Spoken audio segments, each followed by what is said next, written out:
Bismillahirrahmanirrahim. Assalamualaikum warahmatullahi wabarakatuh. Alhamdulillah, wassalatu wassalamu ala rasulillah. Asyhadu an la ilaha illallah wahdahu la syarikalah, wa asyhadu anna muhammadan abduhu wa rasuluhu la nabiyya ba'dah.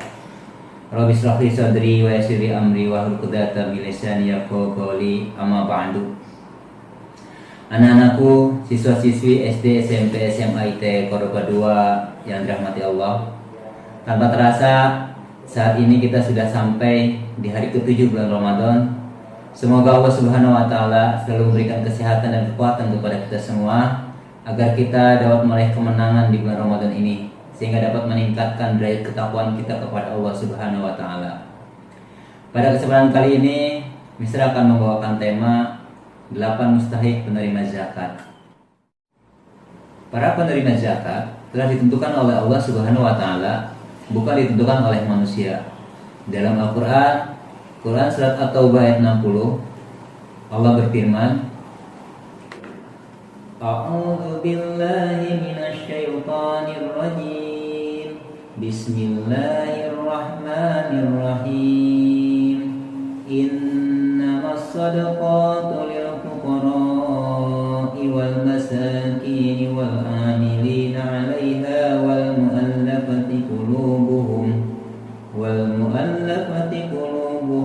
fil riqabi wal gharimina wa fi sabilillahi wa ibnis sabil faridatan minallah wallahu alimun hakim. Innamas shadaqatu lil fuqara'i, sesungguhnya zakat-zakat itu hanyalah untuk orang fakir, wal masakin, dan orang-orang miskin, wal 'amilina 'alaiha, dan pengurus-pengurus zakat, wal mu'allafati qulubuhum, dan para mu'allaf yang dibujuk hatinya, wa fir riqabi, dan untuk pembebasan budak-budak, wal gharimina, untuk yang berhutang, wa fi sabilillah, dan untuk di jalan Allah, wa ibnis sabil, dan untuk mereka yang sedang dalam perjalanan, faridatan minallah, sebagai ketetapan yang diwajibkan oleh Allah Subhanahu wa Ta'ala, wallahu alimun hakim, dan Allah Maha mengetahui lagi Maha bijaksana. Di dalam ayat tersebut telah ditetapkan bahwa hanya terdapat 8 golongan yang berhak menerima zakat, yaitu yang pertama, fakir. Fakir adalah seseorang yang tidak memiliki harta dan tidak memiliki pekerjaan yang layak, sehingga tidak dapat memenuhi semua kebutuhan hidupnya dan juga kebutuhan keluarganya. Misalnya, seseorang yang membutuhkan biaya hidup 1 juta per bulan, namun ia hanya mampu mendapatkan uang 300 sampai 500 ribu rupiah per bulan. Inilah yang dinamakan dengan fakir. Maka ia berhak untuk mendapatkan zakat. Yang kedua adalah miskin. Seseorang yang mempunyai pekerjaan dan sedikit harta tapi tidak mencukupi kebutuhan hidupnya. Contoh, seseorang yang membutuhkan biaya hidup 1 juta per bulan, namun ia hanya mampu mendapatkan uang sebesar 900 ribu. Dengan kata lain, kategori miskin ini lebih baik daripada fakir, namun tetap tidak mampu mencukupi kebutuhan hidupnya. Maka ia berhak untuk menerima zakat. Yang ketiga adalah amil, atau seseorang, sekelompok atau badan yang bekerja dalam mengelola zakat, menerima serta menyalurkan kepada mustahik. Amil zakat ini adalah lembaga resmi yang ditunjuk oleh penguasa atau pemerintah pada suatu negeri untuk pengelolaan dana zakat. Yang keempat adalah mu'alaf. Mu'alaf itu seseorang yang diharapkan kecenderungan hatinya atau keyakinannya agar dapat bertambah keyakinannya terhadap Islam, atau untuk mencegah kejahatannya terhadap kaum muslimin. Jadi seseorang yang baru masuk Islam sedangkan keimanannya masih lemah, maka ia berhak mendapatkan zakat sebagai bentuk perhatian Islam terhadap keislaman beliau. Yang kelima, riqab. Riqab adalah budak atau hamba sahaya yang kemerdekaannya ditentukan dengan tebusan. Saat ini perbudakan sudah tidak ada lagi.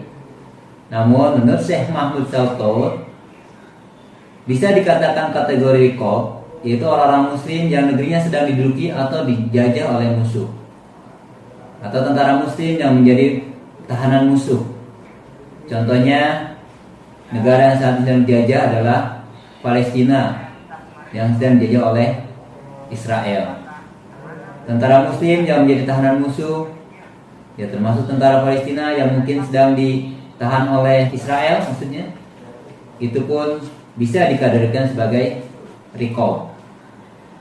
Yang keenam adalah ghorimin, orang-orang yang berhutang atau dililit hutang sehingga tidak mampu melunasinya, walaupun yang bersangkutan memiliki kecukupan untuk kebutuhan pokok hidupnya. Misalnya, seseorang yang dahulunya kaya, lalu beliau membangun masjid atau lembaga pendidikan dengan uang pribadinya dan dengan tambahan dari berhutang kepada bank, lalu beliau bangkrut dan menyisakan hutang kepada bank, maka orang ini berhak untuk mendapatkan bagian dari dana zakat. Ada beberapa syarat bagi ghorimin untuk mendapatkan zakat, diantaranya hutang itu tidak timbul karena kemaksiatan. Yang kedua, orang tersebut berhutang dalam melaksanakan ketaatan atau mengerjakan sesuatu yang dibolehkan oleh syariat. Yang ketiga, orang tersebut tidak sanggup lagi untuk membayar hutang-hutangnya, tidak sanggup lagi untuk melunasi hutangnya. Yang keempat, hutang tersebut telah jatuh tempo atau harus sudah dilunasi ketika zakat itu diberikan kepada orang yang berhutang. Berikutnya yang ketujuh, fi sabilillah. Fi sabilillah adalah orang yang berjuang atau berjihad di jalan Allah dalam pengertian luas sesuai dengan para ahli fikih. Intinya yang dimaksud dengan fi sabilillah adalah melindungi dan memelihara agama serta meninggikan kalimat tauhid, seperti berperang, berdakwah, berusaha menerapkan hukum Islam dan lain sebagainya. Menurut ijtihad dari Imam Fakhruddin Ar-Razi dalam Tafsir Al-Kabir, semua jalan-jalan yang mengagungkan agama Allah layak disebut fi sabilillah. Golongan tersebut antara lain para pendakwah atau dai, atau guru ngaji, relawan yang berperang tanpa memiliki gaji, atau pihak-pihak lain yang mengurusi aktivitas jihad dan dakwah. Mereka ini bisa dikategorikan sebagai fi sabilillah, maka mereka berhak untuk mendapatkan dana zakat tersebut. Yang terakhir, Ibnu Sabil adalah seseorang yang melintasi suatu daerah ke daerah lain, atau musafir ya, dan terputus perbekalannya.